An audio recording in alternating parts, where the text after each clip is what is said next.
All right, Hormazd joins us now. Let's take a conversation forward. That we've spoken about disruption in the four-wheeler space, EV migration from ICE to EV is the talking point in the four-wheeler space. But in the two-wheeler space, for the first time, we are seeing what could be called as a unique disruption, which is happening in India because of CNG. Hormuz, it's hard for me to imagine that how would the mechanics of a CNG engine work in a two-wheeler, but Bajaj has really, silenced all the naysayers now. What do you think would be the far-reaching implications of this change of technology or change of fuel in the two-wheeler space? It's really a pretty bold and innovative move. Move. I don't think this is something you expect the very conservative Japanese to do, but I think really it is very clever of Bajaj to do it. And, as Rajiv Bajaj himself said, they've got a lot of experience and know-how with three-wheelers, so why not adapt it to two-wheelers? Obviously, when you're going to two-wheelers, it's not commercial application. You're going right down to the consumers. How will the consumers react to it?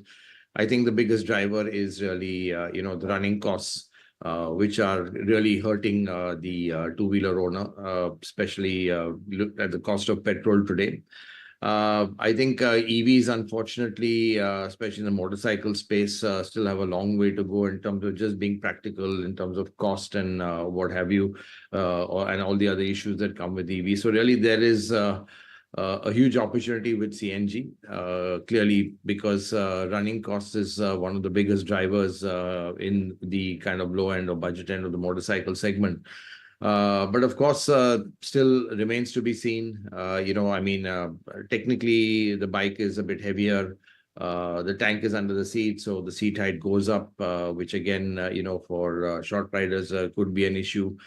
And of course, how will two-wheeler riders, kind of react to queuing up at a CNG station? So all these factors remain. But I think, in time to come, this could definitely start opening up a new segment and can be a big disruption. On one side, we are saying that Indian consumer, they want a two-wheeler, but they want a more powerful two-wheeler. Now, the CNG experience, some would argue and say, is that it's not going to be big in terms of power or CC or purely in terms of the advantage of commuting. That's true, but I think clearly it's not that.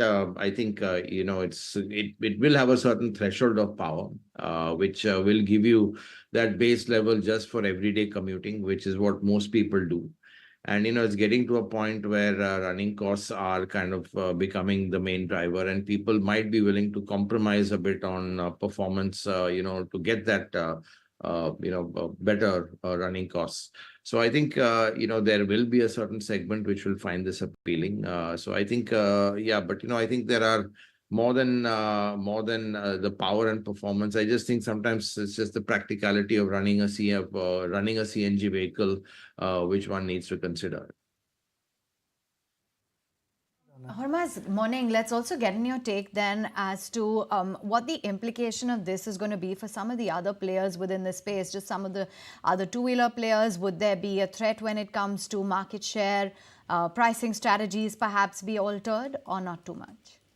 Well, I think, this is one kind of a segment. It's a huge market. Two-wheeler market is the largest in the world. There are multiple segments. Clearly, the bottom end of the segment is where all the action is. Commuter segment. I think there will be people waiting and watching and seeing how this evolves. But I think, if this does click, Bajaj does have a first mover advantage in this space. What do you think this could do for the price-conscious commuter in India? I distinctly remember reading an old ad. It's a bit of a nostalgia from Hero Honda. That time it was Hero Honda. Fill it, shut it, forget it. It was extremely focused on mileage and cost. Do you think this launch from Bajaj Auto, in a sense, could set cat amongst the pigeon, and it could really make everybody relook at entry-level bikes? Well, I think I think definitely, because at the end of the day, it is, we have that, how do I say, that overriding factor of running cost is super, super important. I think people on motorcycles tend to do long commutes. This is their family vehicle for a lot of them. And clearly, running costs is the number one priority. People are willing to sacrifice other factors, for the running costs, including performance, is what I said. Though the motorcycle market is evolving, it's kind of, even moving upwards. So people are also valuing a bit of performance and power and style and that sort of thing. But, this is a core segment, which I think, there is, as I said, a huge opportunity. And finally, just wanted to understand what the outlook could be down the line, Hormazd, from you. With more adoption, do you think that we could see the government actually cutting down the tax on CNG? Well, it's hard to say what the government will do on tax. I think I don't see government really cutting down on taxes on anything. We've not really seen that. If at all, things could go up for other, let's say, technologies. But I think, more than anything, it's, as I said, costs overall are very, very expensive, whether it's cars or two-wheelers. Costs have generally gone up. And I think this is largely due to regulation. And I think this is what is really hurting the industry. So I don't know whether the government will give, cognizance to that, remains to be seen. But what's for sure is that, let's say, personal mobility is right now very expensive.